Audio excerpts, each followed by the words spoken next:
Thank you all so much for being here this morning. I'm here to talk a little bit about the devastating impact of the failure of Republican leadership in Congress this week to pass comprehensive immigration change and the impact that will have on both city budgets and on services that we can provide for newcomers in the city. So I want to walk you through a little bit of how we got to this moment, which is I think it's important to note that we have spent a great deal of time over the last couple of months working with congressional leaders on both sides of the aisle, working with White House and department leadership at the federal level to try to push for action that we knew would address this crisis. And for the first time in more than a generation, there was strong bipartisan support behind a measure that was introduced in the Senate this week that would have addressed those problems. So let me tell you the two roads that diverged this week. Down one path, if that measure had succeeded, we would have both accelerated the processing of asylum claims at the border. We would have accelerated people's path to work authorization when they arrived in cities like Denver, and we would have crucially provided resources to cities like ours to address that need. If that were successful, we would not need to have another press conference this year about the migrant crisis because there would not be a crisis. We would have a balanced flow of people. They would come with work authorization. They would come with federal resources, and cities like ours could successfully integrate them. That was the path that was available. In what was one of the most stunning developments I've seen in politics in my adult life, instead we ended up with the opposite path, which is, despite broad bipartisan support, I think Trump and Republican leaders saw this as a chance that if this bill actually passed, it would have successfully solved the problem facing cities in the border, and they would have rather seen it fail so they could exacerbate these problems, extend the suffering of American people and of newcomers for their own electoral chances in this November. That was far beyond what I expected from even the most cynical of political operators, but what has now happened is we have a new policy that will intentionally make it harder for cities and states and migrants to succeed for that political agenda. And so that means now we will not have a likely reduction in the number of folks that are crossing the border without access to work authorization. We'll have more folks who will arrive in Denver without a path to CBP1 or a path to TPS, which means they don't have a path to work. And we will not have any federal resources to support in the $180 million of costs that we are projecting to be able to provide these services well over the next year. Let me just say I am incredibly proud of what this city has done and what our city employees have done over the last year. We know we have folks today that are in encampments who are migrants. We're paying careful attention to that. I also think it's important to note that over the last year, we have now welcomed more than 40,000 newcomers to this city. And if we're talking about 50 or 60 of them that are unhoused today, that means 99.9% of the folks who have shown up to this city in sandals and a t-shirt with no services and no support and no infrastructure, we have successfully integrated into the fabric of this country. That's how it's supposed to work. That's how we can make it work. That's how we've made it work despite the absence of federal support. What is true now is we're entering into a different stage, which is without any federal support, without any work authorization, without changes to policy, we are going to have to make changes to what we can do in terms of our city budget and what we can do in terms of our support for newcomers that have arrived in the city. And so I want to talk for a little bit about those two impacts. We have asked departments to go out and take a look at how they would make budget reductions. We were optimistic that if we had federal support, those reductions might be smaller than we'd initially feared. Without any federal support, we have to now start operating towards that full $180 million gap. So we will do two things. One is we will have to put everything on the table for how we adjust the types of services we provide for newcomers, the amount of newcomers that we can serve, and how we can make those services more and more cost effective every day so we reduce our overall costs. We will start that work collaboratively with the council over the weeks to come. The second is we will start to have to greenlight a set of hard decisions about budget reductions across the city to meet those costs that we know will continue to arrive. We want to talk about two of those today. While they're the first steps, they unfortunately will not be the last and may not be the hardest. This is a plan for shared sacrifice. This is what good people do in hard situations as you try to manage a way to serve all of your values. Our values are we want to continue to be a city that does not have women and children out on the street in tents in 20-degree weather. And we also want to be a city that provides all of our constituents with the services they deserve and the services that they expect. We want to do both of those. We have to find a way to deliver shared sacrifice to try to manage those values in the road ahead. And so in terms of our first step on city cuts, we are announcing today we will make some changes both to our services at DMV and to our services on Parks and Rec. What that looks like for DMV is we are no longer taking vehicle registrations in person. We will move those to online. We will start rotating weekly DMV closures starting on March 4th. Our central spot at Tremont will stay open permanently, but our other satellite spots will rotate, closing 1 week at a time. That allows us to reduce costs in those places and still try to provide key services. We will also have to make some hard decisions around reducing services for Parks and Rec heading into this summer and spring. That means beginning February 20th, we will reduce hours at our rec centers. Our regional centers that are 7 days will come back to 6 days.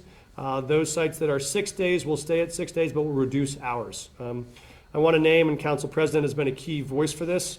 I think both our CFO, Nicole Doheny, and our Chief Equity Officer, Dr. Ben Sanders, have been working together on how we find these cuts and how we make sure that these cuts are equitable, which is that they do not have a disproportionate impact on the communities that are most at risk already in our city. That's why, for instance, we did not cut back the number of days for our regional centers. We kept them open for the same number of days because those are the places in the communities that are most affected with kids with the greatest needs, where we know if we reduce their access to positive things to do, the risks of them getting into additional challenges go up. And so that same lens of equity you'll see in today's decisions, you will see in all the decisions going forward, but we do want to name that those will be coming.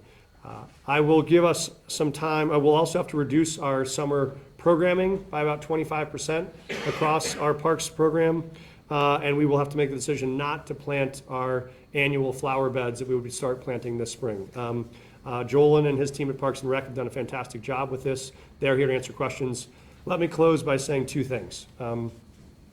I open with the landscape of the federal legislation because it is critically important that folks in Denver understand why we are in this situation, which is this was a deeply solvable problem. It was solvable with bipartisan support, and we would not face these challenges. I want it to be clear to Denverites who is not responsible for this crisis that we're in. The folks who have walked 3,000 miles to get to this city, families like the one I talked to who are running a grocery store in Venezuela, where you are living through 34,000% inflation. So the Coke that you were buying for $1 is now selling for $340, but your monthly pay is still stuck at $40. That is not survivable. And when you decide you're willing to take your 5-year-old and your 13-year-old and walk 3,000 miles to get here, but you're afraid that actually your 13-year-old daughter might get raped on the way through the Darien Gap, so you have to leave her in Colombia while you take your 5-year-old and walk 3,000 miles. And you have to hold that 5-year-old's hand while he watches as a mom and an 8-year-old and a dog make their way through an incredibly treacherous mountain pass. And the 8-year-old's worried that the dog is about to fall off the edge of the mountain, so reaches to grab the dog. And the dog goes over the edge, and the child goes over the edge, and the mom goes over the edge chasing that child and that dog, and the dad is standing there watching his entire family be lost in a matter of seconds. And why those folks get up the next day and keep walking and keep walking and keep walking until they get to this country. They believed it when we put on the bottom of the Statue of Liberty, we hold these truths to be self-evident, that all are created equal. Sorry, but what's on the Statue of Liberty is that please send us your huddled masses yearning to breathe free. These are folks yearning to breathe free. And they believed in the promise this country made that they could breathe free. And that's what they came here for. And they have asked for nothing but the ability to work and support themselves. That's all they've asked for. And employers across the city have asked for nothing but the chance to hire them. And the federal government this week said those folks who want to work in this country cannot be employed by people in this country who want to hire them. That is the crisis. Let me also say who is not responsible for where we are. The city workers who every day show up to do whatever they have to do with fewer resources and fewer support every day. We have hundreds of folks who for a year have been doing full-time a job to just support these newcomers, all while still doing the day job they had before. We have Parks and Rec employees I talked to this morning, DMV employees this morning who said, you know what, we will find a way. We know you're going to ask us one more time to do more with less, and the spirit of the city is such that we will persevere. I want to thank them. I want to thank every resident in this city who has showed up to cook a meal for someone that's arrived, who has welcomed someone into their home, who has offered them a job, who has said, we will help you find your way. You've done your part. The city will do our part. The federal government did not do their part, but we are not going to stop with that fact. We will continue in the spirit that has made us successful to this point. It will require shared sacrifice to get from here to there, but we as a city are bigger than this moment, and we will find a way through. With that, I will stop, and I'm happy to take questions and happy to have folks that up here want to answer questions as well. Yes, Joe. Looking for a dollar total of these changes at DMV and Parks and Rec, how much are you expecting to be able to bring out of that? That number is somewhere around $5 million of savings, which I think underscores for us why it's important we move now, but also underscores how hard what is to come. That's about 1/40th of the amount of cuts the city would have to take to get there, and these won't be fun either. And so this is why we have to do two things. We have to both look at how we can reallocate city budget, and we have to look at how we can reduce our costs on the amount of supports and services we provide, because we don't believe a full $180 million cut is really viable for the city to sustain. Yes?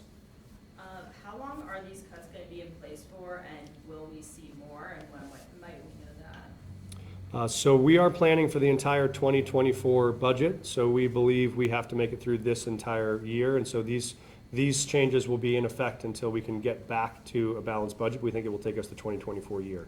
We think if we can adjust the budget and the services we provide to get back to a number that we can sustain, we hope to not have these kind of cuts extended to 2025 and beyond. We think we're going to have to right-size the services the city offers and the budget to make this sustainable going forward. Wait a minute, can you detail what kind of cutbacks are going to be provided to migrant services? Yeah, so I'd say the hard part about this is everything is on the table for us. We'll have to look at how we continue to reduce the number of people that we serve. We'll have to look at what changes we make to the types of services we provide. We'll have to continue to look at how we make those services more and more cost-effective every day. Mayor, are you doing this in a scalable way? So say mid-year, the flow of migrants slows down. Is it possible to kind of re-implement any of these cuts? Yes, so we are trying to make all of these possible that we're going to start getting ahead of reducing services now. So as you know, the math on this is if you have to cut $180 million and you start on day one in January, that's $18 million a month, over 10 months. If you don't start until July, you're talking about $36 million a month for the back half. And so credit to Joel and his team at Parks and Rec, John and Scott, who were here. They said we'd rather get a head start on some of these so we can smooth out the impact rather than having to back end them later in the year. So our goal is always, if we get more state or federal support, if we can reduce costs, if inflows slow down, we could turn some of these services back on. But we're prepared to have to sustain them for the year, but we always want to be ready to turn them back on if we can. And what does this look like from a personnel standpoint? Are you talking about layoffs, furloughs? Is there any impact to the city staff? Yeah, so these direct impacts today on DMV do not involve layoffs, nor do Parks and Rec involve layoffs of our current employees. We will have folks that are hourly workers that will have fewer hours. If we reduce your hours and you're an on-call worker, that's true. We will have on-call workers we won't hire for this summer we would have hired otherwise. So this does reduce new hires we would have brought on, and that impact is real. We know we've had folks that have been seasonal workers for us for 20 years who count on that income. So I don't want to hide the fact that this matters a lot to those people that are on the front lines. But we've done things like pausing a new class of DMV staff members we would have been bringing on so that we can protect those folks that are here as they rotate across the sites. Mayor, were you waiting for the federal government, the decision with the Senate and the House before these cuts, or were these cuts coming anyway? So we've been preparing for them all the way along. You always have to hope for the best and prepare for the worst. So Nicole, our CFO, has been working with departments for the last 4 to 6 weeks on preparing for cuts of this scale. And that way we had capacity to make a $180 million cut, 140, 120, 100. That way, if there was some federal dollars, even any amount of federal dollars, we could have adjusted those cuts down to what was necessary. Now that there's zero federal help, that means we have to stay at the very most aggressive set of those changes. So we were preparing for all of them, but we did not want to start taking action on these until we knew if there would be other federal support, because then we wouldn't have had to have done some of these things. And would a border closure help at all at this point? Would it help Denver at this point? So what I will tell you is the nature of having a divided government is you expected compromise. There were Republicans and Democrats who worked together on this proposal. There were parts of this proposal I didn't like, to be clear. There were parts I would not have insisted upon, but that's what happens when you do bipartisan support. The sponsor of this legislation had said that based on the terms that were in this bill, around the current border policy, it would have resulted in closing the border every single day of 2024 to date based on the current inflow. So that would have been the most aggressive change to border policy this country's seen in a long, long time. I'm not saying I was advocating for that. I'm just saying if that was what people wanted, this would have delivered that. More important for us would have been, it actually would have delivered the staff members at the border to process the asylum claims.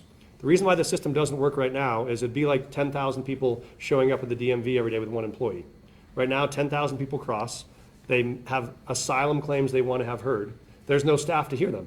So what they do is give you a ticket and say, here is your order, come back in 6 years for us to process this asylum claim, which means folks are waiting in country for 6 years without work authorization to get that asylum claim heard. If you had the staff at the border to hear those asylum claims, those could have been heard in 60 or 90 days. Folks would know right away if they had asylum, they could have work authorization, they get to work in our cities. So this personnel you would have needed to actually do this the right way is what failed, which is why you would have not just had more order at the border, you would have actually had more quality services to get people the answers they deserve much faster. It sounds like all the financial eggs were put in this bill passing, which isn't the case now.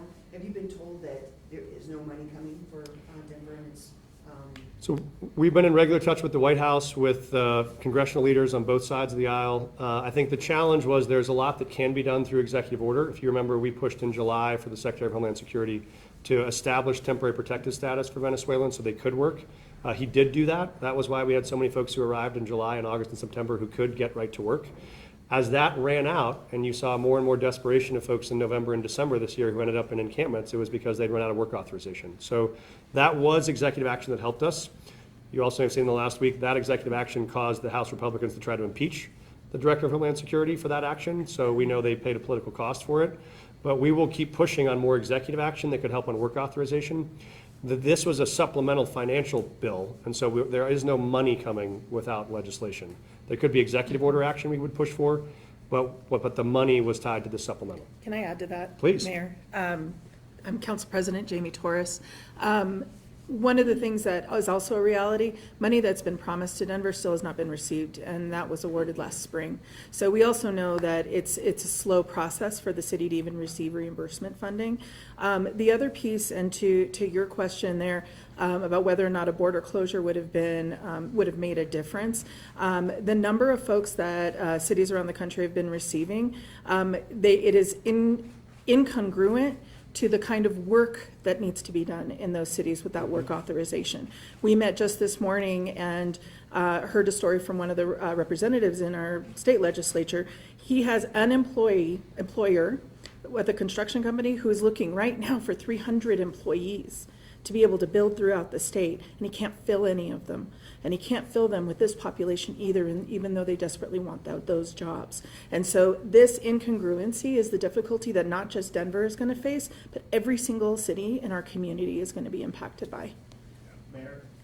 Yes. The premise of this press conference is that Denver cannot do this alone. Outside of federal support, are you seeing enough collaboration from the state and from neighboring communities to do it? The governor has been very responsive and very supportive in this. I just talked to him this week. We'll stay in close touch. We talked with our joint budget committee this morning at the state legislature about more help that we can pursue at the state level. We've been in regular touch with mayors around the state about what they can do and how they can be supportive, and with mayors around the country. So we're reaching out to everyone all the time for that support. And we're optimistic that they will engage, but we know it's not easy. I do want to come back to what Council President said. We've been clear on this. Actually, we could solve for the inflow of various numbers of people if they all have work authorization. Even at our peak of arrivals in the city, we had more jobs than we had newcomers arriving. The challenge was more folks arriving without work authorization or a path to it, or federal dollars is the perfect storm that makes it unmanageable. Mayor, a lot of critics of the city's effort would say $180 million budget gap. Why not stop funding this crisis? And what would the practical reality be if the city just cut off the funding to this problem? The practical reality would be you would have thousands of women and children homeless on the streets of this city asking folks for support. We have right now almost 4,000 people in shelter, and about 80% of them are families and kids. And so what that would mean would be turning them out on the streets without the resources they need. And that's also what we know that is not a value for this city. So that's why it is a dilemma, and we have to do both. We're gonna have to find creative ways to reduce the number of folks we serve, or the number of services we can provide, and also reduce the budget at the same time. To be clear on budgeting, I mean, we had, when I and many of us took the oath of office in July, we had 400 people in shelter at that point, and we built a budget for 2024 around that number. We hit 5,000 people about a month ago. That was 12 times the volume we had seen previously. And so that was what we were unprepared for in the budgeting. And again, the frustrating part is, thanks to many of the folks on this stage, on the council side, we have figured out what it takes to provide really successful services. We can navigate someone who arrives into work authorization, into housing, into successful integration. It just requires resources and work authorization, and those are the things we needed from the federal government. Yes? Among the newcomers who've been able to get work access while working, are there other communities in the country saying, come here, we need you to, and how is that affecting the labor shortages we have here, instead of working from So this is a hopeful part for us, is I have talked to mayors around the country, and they say exactly what you said, which is if we have folks with work authorization, they would love for them to come to their cities. Every one of the cities have labor shortages like we see. And so this is why that was such an important dynamic, is that it's not actually a problem with the total inflow. The example I give of this is my friend who's the mayor of Chicago told me they have, over the last year, welcomed more Ukrainian immigrants to the city of Chicago than they have immigrants from south of the border. Yet you cannot find a single Ukrainian immigrant in Chicago because they are all in a job, in a neighborhood, in a home, kids in school, because they all came with work authorization, and they came with federal support, and they integrated seamlessly. It is a very different crisis in Chicago for folks that are south of the border, because that doesn't exist. We know there is a need and a demand for vibrance in these communities that these migrants can support if they have work authorization. We just need to get that across the line. So that was our biggest area of focus through this one. And I think that's one where there's broad bipartisan support. One more question. Yes. Are these budget cuts only in response to spending on new immigrants, or are there other issues like softening sales tax revenue or unexpected spending on other things? So this budget gap alone is based on our projected costs for the migrant crisis alone. I will say that you mentioned that. We are seeing softening sales tax revenue that just came in from the month of December. I think it's on the scale of about 20 million. So that is a concern for us also. We're not just seeing challenges around costs, we're seeing challenges around revenues. If there is increasing softening in the sales tax numbers, that would have additional impact on the budget, but that is one that we're aware of. Okay, thank you all for being here. We've been in close contact and partnership with the council at every stage of this process. They've been incredibly supportive, thoughtful, and I think have been doing great outreach to the folks in neighborhoods. And so we'll be in communities having conversations with this. I know many council members will be convening conversations with leaders in their council districts to talk about how we can address this. And the last is, which was suggestions that came from council, we will have to meet this moment also with the same spirit we've met the last one, right? Which is, I have concerns, council president has concerns about, wow, okay, if we reduce hours at a rec center, what happens to those kids on that day it's closed this summer? And that means we will need all of us to step up. We're gonna need more of our corporate partners to step in and provide more summer internships for young people who might not be working for the city, who could be working for you. All of the spirit of people who have helped provide services to migrants all around the city, we want your support and engagement too, to provide services to our own community as we try to fill in the gaps that may exist, because we believe we can get through this, we can get through it successfully. It will just take all of us to work together, and we'll work with the spirit of service this city has shown so courageously to date that we'll need over the months ahead. So thank you all so much for being here.